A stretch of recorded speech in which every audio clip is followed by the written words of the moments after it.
გარემოს დაცვისა და სოფლის მეურნეობის მინისტრი დავით სონღულაშვილი იტალიაში ოფიციალური ვიზიტის ფარგლებში მსხვილი აგროსასურსათო კომპანიების წარმომადგენლებს შეხვდა.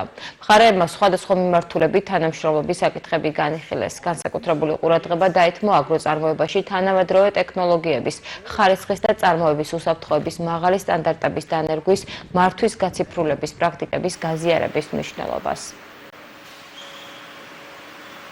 განსაკუთრებულად მნიშვნელოვანი არის ჩვენი სოფლის მეურნეობისთვის ერთის მხრივ როგორც პროდუქტიულობის ზრდა, ასევე სასურსათო უსაფრთხოება, ზუსტად ამას ემსახურება ის ვიზიტი, რომელსაც ამ საწარმოებში ვახორციელებთ. ერთის მხრივ სწავლობთ საუკეთესო პრაქტიკებს, რომელიც ამ მიმართულებით არის, მეორე მხრივ არის შესაძლებლობა იმისა, რომ ცოდნის გაზიარებაზე, ცოდნაზე ცდომა, ლაბორატორიულ შესაძლებლობებზე ცდომა გაჩნდეს, რაც თავისთავად ცხადია პირველ რიგში წარადგება სოფლის მეურნეობის პროდუქტიულობის გაუმჯობესებას, ჩვენი ქვეყნის სოფლის მეურნეობის დარგის გაძლიერებას და ასეთი მსხვილი და დიდი კომპანიების ინტერესს ჩვენი ქვეყნის მიმართ განსაკუთრებული მნიშვნელობა აქვს და დარწმუნებული ვარ, რომ ერთობლივი კოლაბორაცია მოგცევს შესაძლებლობა სოფლის მეურნეობა თვისობრივად და ხარისხობრივად ახალ საფეხურზე გადავიდეს.